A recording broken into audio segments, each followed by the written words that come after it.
कमलेश जी, राधे राधे। राधे राधे महाराज जी। महाराज जी, ऐसा कौन सा मंत्र जप करें कि मन का भटकना बंद हो जाए और इष्ट में लग जाए? जो पसंद आवे, सब में समान सामर्थ्य विराजमान है। राम जपो, कृष्ण जपो, राधा जपो, हरि जपो, शिव जपो, गोविंद जपो, जो नाम प्रिय लगे, सब में समान सामर्थ्य विराजमान है। पर जपो, जपने से पावर आता है। जितना जपोगे उतने आत्मशक्ति बढ़ेगी। खूब भजन करो। पहला तो नियम ले ले कि मुझे लाभ मिले ना मिले, शांति मिले ना मिले, कल्याण हो ना हो, मुझे भजन करना है। क्योंकि अगर हम लाभ के चक्कर में पड़ेंगे तो बार बार हमको लगेगा कि 10 दिन हो गए जबते हुए अभी लाभ नहीं हुआ, फिर हमारी अरुचि हो जाएगी भजन में। हमको नियम लेना है, भजन करना है, लाभ हो या ना हो, तो पक्का मंगल हो जाएगा, पक्का लाभ प्राप्त हो जाएगा, पक्का आनंद प्राप्त हो जाएगा। लोक परलोक के हर सुख आपको प्राप्त हो जाएंगे। विश्वास करो, हमारी बात पर विश्वास कर लो। लोग जो है बात पर कम विश्वास करते हैं और जादू टोना पर ज्यादा विश्वास करते हैं। जैसे एक जंतुर भर के दे दो, विश्वास कर लेंगे। कलावा भर के बांध दो, वो विश्वास कर लेंगे। लेकिन बात बता दो, पूरे जीवन तप करके, भजन करके, पूरे जीवन के साथ, वो बात नहीं मान। अगर बात मान लो तो तुम्हें किसी के आशीर्वाद की जरूरत नहीं, किसी भी बाहरी बात की जरूरत नहीं।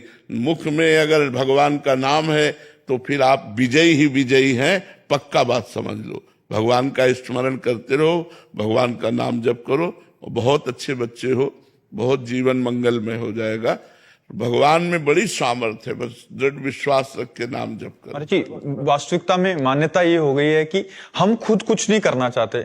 यंत्र काम करे, वो पंडित जी हवन कर दें, वो काम करें, हम नहीं कुछ करना, हम तो विषय भोगें, वो अच्छा है, ऐसा मन की स्थिति हो जाती है। ऐसा कभी नहीं हो सकता, ऐसा कभी नहीं हो सकता। जब राक्षसों ने बल प्राप्त करने की कोशिश की तो उन्होंने भी वैराग्य धारण किया और उन्होंने भी तपस्या की, और तपस्या के द्वारा उन्होंने शक्ति प्राप्त करके जगत का विनाश कार्य किया।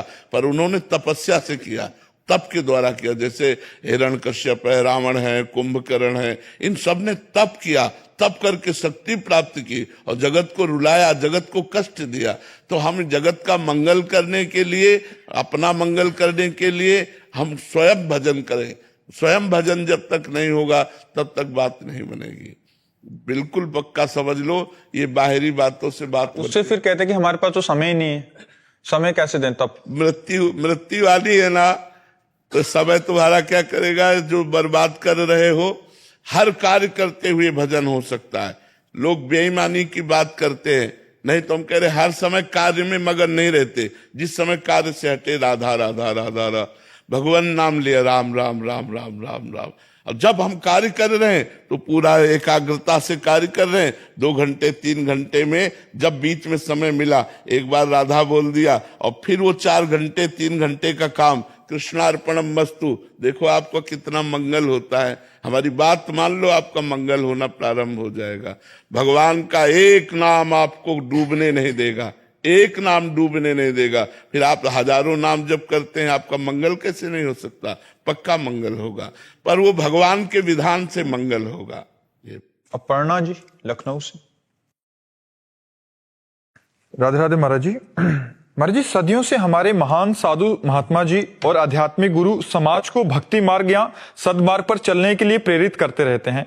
तब भी महाराज जी उतनी तादाद में और उतनी तन्मयता से अधिक लोग इस मार्ग पर आगे नहीं बढ़ पाते महाराज जी, कि अपनी जान तक निछावर कर दें। पर महाराज जी कह रहे हैं कि बहुत सारे ऐसे संगठन हैं जिसपे प्राण निछावर करने तक कि मतलब किसी दूसरे को हानि पहुंचाने के लिए भी लोग तत्पर हो जाते हैं। महाराज जी ऐसे में 3 गुण माया के हैं।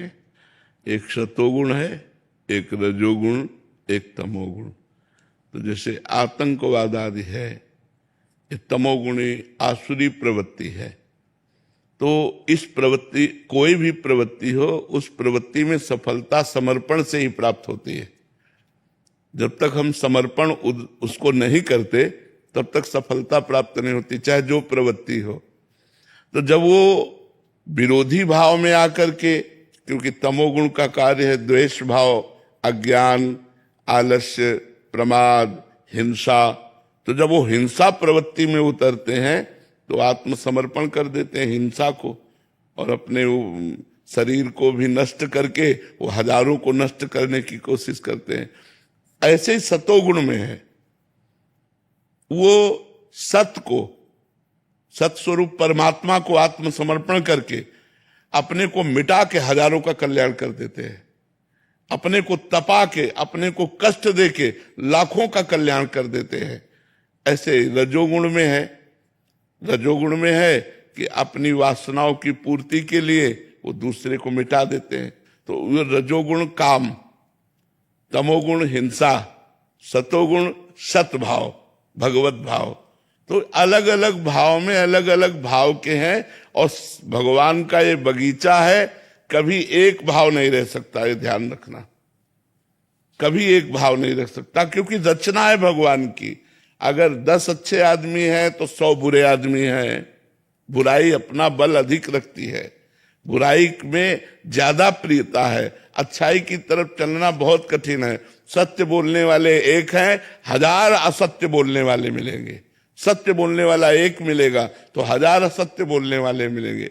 परोपकार करने वाले एक होंगे तो दूसरों को छीन झपट करने वाले सैकड़ों मिलेंगे। ये माया का खेल है, ये बराबर चलता रहा। भगवान के अवतार के समय भी चलता रहा, अवतार के बाद भी चलता रहा। तो जब भगवान ने ही पूरी सृष्टि को एक भाव में किए, तो हम लोग तो उनके दास हैं। जो भी संत हैं सब उनके चरणों के दास हैं।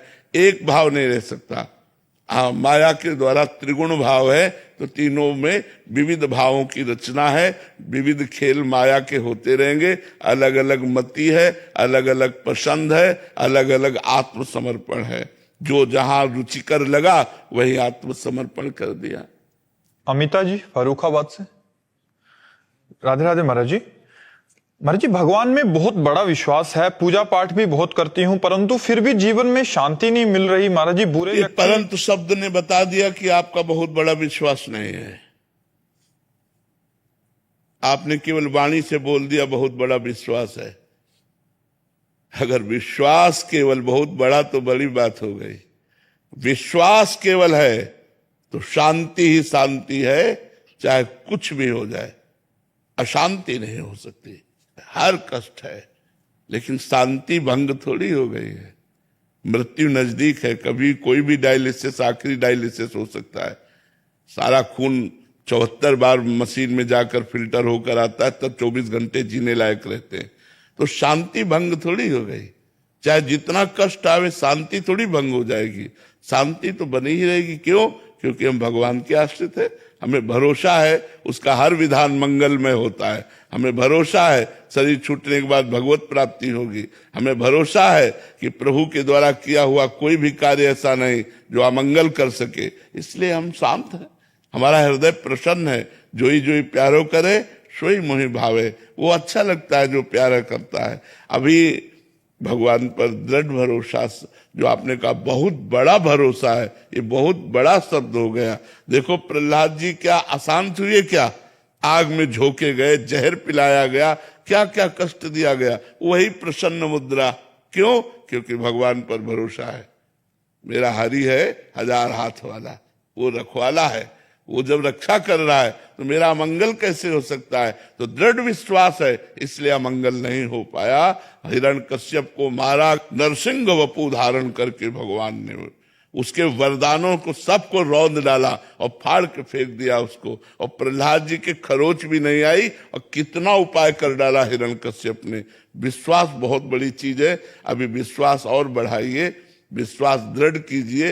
अगर भगवान पर विश्वास है तो इस बात को हम नहीं मान सकते कि आपको अशांति है। भगवान शांताकारम है, वो शांति प्रदान करते हैं। भगवान पर दृढ़ विश्वास हो जाना बहुत बड़ी बात होती है। संजीव कुमार जी हिसार से।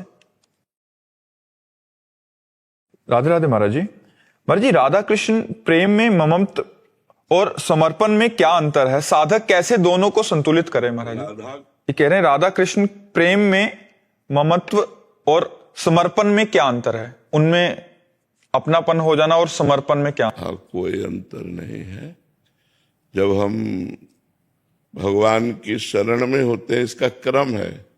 जब हम भगवान की शरण में होते हैं तो सर्वत्र से ममता हटाकर भगवान के श्री चरणों में रखते हैं। और जब सब जगह से ममता हटकर अर्थात वैराग्यवान होकर प्रभु के चरणों में ममता रखने का तात्पर्य आसक्तिवान, जब प्रिया प्रीतम में आसक्ति हो जाती है तो वही प्रेम रूप में बदल जाता है। तो प्रधानता तो शरणागति से ही है, समर्पण से ही है, क्योंकि प्रेम लक्षणा भक्ति नवधा भक्ति के बाद प्रकट होती है। तो नवधा भक्ति जो है श्रवणम कीर्तनम स्मरणम विष्णुर पाद सेवनम अर्चनम वंदनम दास्यम सख्य और आत्मसमर्पणम। आत्मसमर्पणम के बाद ही प्रेम लक्षणा भक्ति का प्रादुर्भाव होता है। पाई रस भक्ति गूढ़ जुग जुग जग दुर्लभ भव इंद्रादि विधिम आगम अरु निगम पुराण अगोचर सहज माधुरी रूप निधिम अनभय आनंद कंद निज संपत्ति गुप्त सुरीति प्रगट करणम जय जग उद्योत व्यास कुल दीपक श्री हरिवंश चरण शरण। जब तक नवधा भक्ति नहीं की जाएगी तब तक प्रेम लक्षणा का प्रादुर्भाव नहीं होता। 8 भक्ति से 9वीं भक्ति आत्मसमर्पण होती है और आत्मसमर्पण से प्रेम रस की प्राप्ति होती है। जो प्रेम रस ब्रह्मा और इंद्र के लिए भी दुर्लभ है वो आचार्य हरिवंश महाप्रभु की कृपा से जीव के हृदय में प्रादुर्भाव हो जाता है जब वो नवधा भक्ति करता है आचार्य गुरु की शरण में होकर के। एक ही बात है, शरणागति से ही पूर्ण ममत्व प्रिया प्रीतम में पूर्ण ममत्व का स्वरूप पूर्ण आसक्ति और प्रेम, वही आसक्ति वही प्रेम हो जाता है। करण जी कोलकाता से। श्री हरिवंश गुरुदेव। श्री हरिवंश महाराज जी। महाराज जी, आपने एक एकांतिक सत्संग में बताया था कि जैसा बनना चाहते हो वैसे सोचो, जैसा सोचोगे वैसा बन जाओगे। महाराज जी कृपया इस पर थोड़ा सा समझाने का। हाँ, जैसे हमें भगवत प्राप्ति करनी है तब हमको भगवत प्राप्ति के सारे साधन चाहिए, वो साधन हमें करना है। हमारी सोच हुई ना भगवत प्राप्ति, तो वैसे साधन, अब हम वैसे साधन शुरू कर दिए तो हमारी वैसी सोच हो जाएगी। जैसी सोच होगी वैसा साधन होंगे, जैसे साधना होगी वैसे सोच होगी। अगर हम भोगों की साधना करेंगे तो हमारी सोच भोगों वाली होगी। अगर हमारे लक्ष्य भोग है तो हमारी साधना भोगों वाली हो जाएगी। कैसे हमको ये भोग प्राप्त हो, कैसे हमको धन प्राप्त हो, कैसे हमको पद प्रतिष्ठा प्राप्त हो, कैसे सांसारिक उन्नति हो, वही सोच बनी रहेगी। अगर हमें भागवतिक सोच बनानी है तो हमें भागवतिक साधना करनी है। भागवतिक साधना करनी है तो भागवतिक सोच में दृढ़ रहना है कि हमारा लक्ष्य जो है वो भगवत प्राप्ति है, सांसारिक भोग नहीं है। बीच में भोग अगर आकर्षित भी करते हैं तो भक्त उन्हें स्वीकार नहीं करता, क्योंकि उसका लक्ष्य होता है भगवत प्राप्ति। तो हमारी सोच पक्की होनी चाहिए। जो हम सोचेंगे वही हम बनेंगे, जो हमें बनना है वही हमें सोचना है। बात समझ में आ रही? महाराज जी परमार्थिक साधक के लिए तो ये समझ आ रही है। क्या इस संसार में भी जैसे हम कुछ बड़ा अधिकारी बनना चाहते हैं तो वैसा सोच रख लें? सोच मात्र से नहीं बनेगा, वहां नहीं बनेगा। नहीं, इसमें तो सोच मात्र से बन जाओगे सबसे बड़े अधिकारी, भगवान के दास। लेकिन आप प्रधानमंत्री बनना चाहते हो तो तुम्हारे लिए पूर्व का प्रारब्ध भी होना चाहिए, पूर्व की तपस्या और पुण्य होना चाहिए और इतनी योग्यता होनी चाहिए। लेकिन भगवान का दास बनने के लिए सबका अधिकार है। सब जीव भगवान का अंश है, वो भगवान का दास बन सकता है, वो भगवत प्राप्ति कर सकता है।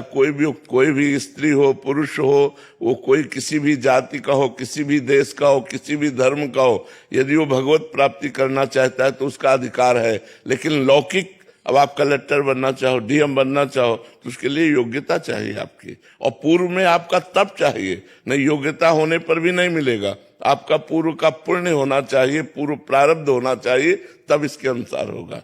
लौकिक उन्नति प्रारब्ध और आपकी सफलता प्रयत्न पर है। जो प्रारब्ध है वही सफलता प्रदान करेगा, वही प्रयत्न करवाएगा। अगर प्रयत्न शिथिल है, प्रारब्ध जोर है तो हो जाएगा। अगर प्रारब्ध कमजोर है, प्रयत्न बहुत जोर का है तो भी नहीं होगा। उसमें प्रारब्ध प्रधान होता है और इसमें पुरुषार्थ प्रधान होता है। भगवत प्राप्ति में प्रारब्ध काम नहीं करता, इसमें पुरुषार्थ काम करता है। जितने जोर की तपस्या, जितना जोर का भजन, जितनी जोर की व्याकुलता, उतनी जल्दी भगवत प्राप्ति। तो गुरुदेव भगवान अभी जितने भी प्रयास होते हैं वो अधिकतर मतलब जो सोच रहती है वो सांसारिक वस्तुओं को ही पाने की रहती है, तो क्या प्रयत्न करें जिससे भगवतिक वस्तुओं में नाम जप, यही नाम जप अधिक बढ़ाते चले जाओ। इस संसार से वैराग्य और स्वरूप का बोध और भगवान के चरणों में प्रेम, ये तीनों, मतलब संसार से वैराग्य, स्वरूप का ज्ञान और भगवान से प्रेम। वैराग्य, ज्ञान और प्रेम प्रतिक्षण बढ़ता जाता है जितना अधिक नाम जप करते हो आप। सुशीला देवी जी बिहार से। राधे राधे महाराज जी। महाराज जी, आपने एकांतिक वार्तालाप और सत्संग का निचोड़ दिया है कि भगवान के जो भी आपको नाम पसंद है उसका जाप करो। महाराज जी, मैं पूछना चाहती हूँ कि क्या महत अपराधों का भी सर्वनाश नाम जप कर देता है? कुछ ऐसे अपराध हैं जिनका प्रायश्चित करना पड़ता है। जैसे किसी संत का आपके द्वारा द्रोह हो गया है तो आपको उसी संत से क्षमा याचना करनी पड़ेगी, नहीं चाहे जितना जप कर लो। एक तो जप होगा ही नहीं क्योंकि अपराध बन चुका है, और चाहे जितना जप कर लो वो क्षमा नहीं होगा जब तक उस संत से आप क्षमा नहीं मांगोगे। ये मतलब पक्की बात समझ लीजिए। जब बड़े बड़े सिद्धों के द्वारा अगर ऐसी त्रुटि हो गई तो उनके भजन में विक्षेप पड़ गया। एक बार हरिराम व्यास जी महाराज सत्संग कर रहे थे तो उसी चर्चा में कहा कि कबीरदास जी तो निर्गुणिया संत हैं, वो वृंदावन के रास विलास नित्य विहार का, ऐसा तो एक अपमान होता है ना संत का। बस उनकी जो अध्यात्म लीला थी वो बंद हो गई, अब वो व्याकुल हो गए। न भजन, न प्रभु का रूप चिंतन, न प्रभु की लीला चिंतन, तो बड़ी व्याकुलता पैदा हुई। तो अपने गुरुदेव हरिवंश महाप्रभु के समीप गए और कहा हमारा भजन रुक गया, हमारा जो लीला चिंतन था वो रुक गया, पता नहीं क्या हो गया, और बहुत रोने लगे। तो उन्होंने कहा किसी महापुरुष का अपराध बन गया। देखो कितना सूक्ष्म होता है अपराध। उन्होंने निंदा नहीं की, बस केवल इतना कहा कि वो तो निर्गुणिया संत है, वो वृंदावन के इस प्रेम रस के रास विलास को, ऐसा महाप्रभु ने कहा किसी महापुरुष का अपराध बन गया। तो उनका ऐसा तो हमने कभी, क्योंकि वो खुद भक्त वैष्णव की चरण वंदना करने वाले भक्त थे, वो कभी ऐसा, तब कहा प्रभु हमने ऐसा कबीरदास जी के प्रति बोला, क्या ये अपराध है? बोले इसी से रुक गया, यही अपराध है। तब वो कबीरदास जी के प्रति रो करके प्रार्थना की कि प्रभु मुझे क्षमा करो। तब कबीरदास जी यमुना जी से प्रकट हुए, यमुना जी के किनारे, वो भी सिद्ध पुरुष थे हरिराम व्यास जी। तब उन्होंने कहा कि भगवान जिस संत को जिस सेवा के लिए भेजते हैं वो सेवा करता है। इसका मतलब ऐसा नहीं कि हम निराकार की उपासना का वर्णन करें तो हमको साकार का ज्ञान नहीं है या प्रेम रस का ज्ञान नहीं। जैसे सब्जी परोसने वाला सब्जी परोसता है, लेकिन जब पाएगा तो पूरा पत्तल पाएगा, ये नहीं कि उसको केवल सब्जी ही दी जाए। ऐसे ही कोई निर्गुण निराकार, कोई सगुण साकार, कोई भगवान के अलग अलग रूपों का संत महात्मा वर्णन करते हैं, लेकिन जब वो आनंद में डूबेंगे तो पूर्ण आनंद में डूबेंगे। तब तो अगर किसी संत वैष्णव का अपराध बन जाए तो फिर नाम जप से नहीं, उसी संत वैष्णव से क्षमा याचना करने पर अपराध का क्षमापन होगा। रितीश शर्मा जी पंजाब से। राधे राधे श्री हरिवंश। राधे राधे महाराज जी। महाराज जी, जब हम आर्थिक तौर पर किसी रोगग्रस्त शरीर की मदद ना कर पाए तो क्या हम भागवतिक तौर पर उसकी मदद कर सकते हैं? हाँ, कर सकते। जब हम नाम जप करें, मान लो 10,000 नाम जप किए और संकल्प बनाए कि हे प्रभु मैं उसके रोग निवारण के लिए 10,000 नाम जप देता हूं, तो तत्काल फायदा उसको मिलेगा, तत्काल लाभ मिलेगा। कई बार हमने अपने शरीर को देखा कि एकदम डाउन हो रहा है, फिर साधकों ने अनुष्ठान शुरू किया तो तत्काल संभल गया, तो उससे लाभ मिलता है। अगर हम अर्थ का सहयोग नहीं कर सकते तो हम भजन का सहयोग तो कर ही सकते हैं, और ये उसके सांसारिक शारीरिक रोग का ही नहीं, सांसारिक रोग का भी नाश करेगा और उसको आध्यात्मिक उन्नति की तरफ भी प्रेरित करेगा। यदि हम नाम जब किसी को दान करते हैं तो अब 10,000 तो आपने नाम जब उधर दान किया और लौट करके आपको 20,000 का फल मिलेगा, और 10,000 का उसको फल तो मिलेगा ही। इसमें लाभ ही लाभ है, ऐसा करना चाहिए। दूसरों का मंगल, दूसरों, इसीलिए संत महात्मा जगत पूज्य हो जाते हैं, क्योंकि तपस्या और भजन दूसरों को देते हैं, दूसरों का मंगल करते हैं। दर्शन करने वाला, प्रणाम करने वाला, उनको कुछ देने वाला, खिलाने वाला, पिलाने वाला, पैर दबाने वाला, कपड़ा धोने वाला, सबको वो अपना भजन देते रहते हैं, जिससे सबका मंगल होता है। इसीलिए जगत पूज्य हो जाते हैं, उन्हें महात्मा कहते हैं, तो सारे जगत को अपना भजन देते हैं। तो ऐसा करना चाहिए। पंकज गोस्वामी जी, जय राधा वल्लभ से। राधे राधे महाराज जी। महाराज जी, ये शरीर एक दिन नष्ट हो जाएगा। इस शरीर के जितने भी सगे संबंधी हैं, जैसे माता पिता, पुत्री, पत्नी, इनसे मोह भाव कैसे हटाएं, जिससे जब भी इनके शरीर नष्ट हो तो हमें मानसिक पीड़ा। ये अभी ज्ञान नहीं है। जिस दिन ज्ञान हो जाएगा तो अपने आप सबसे हट जाएगा। केवल इतने तो ज्ञान जरूरी है कि शरीर नष्ट हो जाएगा। इसी बात ने तो हमको घर से बाबा जी बना दिया था। जब 13 वर्ष के थे, स्कूल की बैग आकर के टांगते हो, अम्मा की तरफ देखते तो लगा ये मरेगी, ये मरेगी तो मैं रह कैसे पाऊंगा, इसके बिना कैसे रह सकता हूं। पिता ये भी मरेंगे। जो भी परिवार के सदस्य जब देखते तो लगता है मरेंगे, फिर हमारा है कौन, हमारा कौन ऐसा प्यारा है जिससे हम प्यार करें और सदा हमारे पास रह सके। तो निर्णय निकला श्री भगवान। तो बचपन से ही इसीलिए भाग पड़े कि कोई प्यारा है नहीं, जितने प्यारे हैं ये सब झूठे हैं, आज नहीं तो कल चले जाएंगे। तो सच्चा प्यार तो भगवान से है। तो अभी ये बात आप वाणी से कह रहे हैं, हृदय से नहीं बैठी। जिस दिन हृदय में बैठ जाएगी ना कि यार मरना है, उस दिन तुम महात्मा बन जाओगे। तुम्हारा हृदय हर समय भगवान के चरणों में लिपट जाएगा कि यार मरना, यहाँ सब झूठा, सब छूट जाएगा। मकान, धन, संपत्ति, पद, प्रतिष्ठा, रिश्ते, नाते, संबंध सब छूट जाएंगे, और ये शरीर भी छूट जाएगा। फिर प्यार हम किससे करें? भगवान से। तो हमारा मन भगवान के चरणों की तरफ दौड़ पड़ेगा, भगवान के चरणों में लौट जाएगा कि प्रभु त्राहिमाम, अब मुझे स्वीकार कर लो, मुझे इस झूठे संसार से मतलब। अपने आप मोह नष्ट हो जाएगा। इतनी बात आ तो जाए, एक आदमी शराब पी रहा था, वहां से एक संत निकले मस्ती से, मतवाले गजराज की तरह भगवदानंद में छके हुए थे। तो मस्त थे ही अपनी मस्ती में। उन्होंने ऐसे देखा और उन्होंने कहा 7 दिन में मर जाएगा। उसको एक बात पर विश्वास था कि संत कभी झूठ नहीं बोलते। शराब ऐसे रख दी, चरणों में गिरा, बोले महाराज क्या कहा? बोले 7 दिन में मर जाएगा। उसके हक से हो गया। अब वो संत तो चले गए, एकदम 7 दिन में मर जाओ, भूल गया पैक लगाना। जब यार मरी जाना है तो भगवान का नाम जप करे ना। और एकांत में बैठ गया, गोविंद गोविंद गोविंद गोविंद। 1 दिन कटा, गोविंद गोविंद गोविंद गोविंद गोविंद। 2 दिन कटा। अब पत्नी परिवार उसे भोजन के लिए पूछे, प्यार से बात करने के लिए, गोविंद गोविंद गोविंद गोविंद गोविंद गोविंद गोविंद गोविंद। 6 दिन व्यतीत हुए, गोविंद गोविंद गोविंद गोविंद। 7वां दिन आया और बस आंसू चल रहे हैं, हे भगवान गोविंद गोविंद गोविंद गोविंद।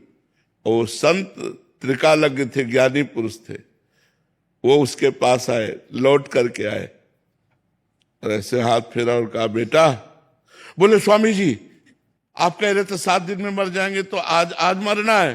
बोले अब तो तेरी मृत्यु खत्म, अब तेरी मृत्यु खत्म, अब तू अमरत्व पद को प्राप्त होगा, भगवान को प्राप्त होगा। तो बोले स्वामी जी आप झूठ बोलते हैं, हमने सुना था संत कभी झूठ नहीं बोलते। बोले नहीं बेटा, सोमवार, मंगलवार, बुधवार, गुरुवार, शुक्रवार, शनिवार, रविवार, इन्हीं 7 दिनों में ही मरोगे जब शरीर छूटेगा।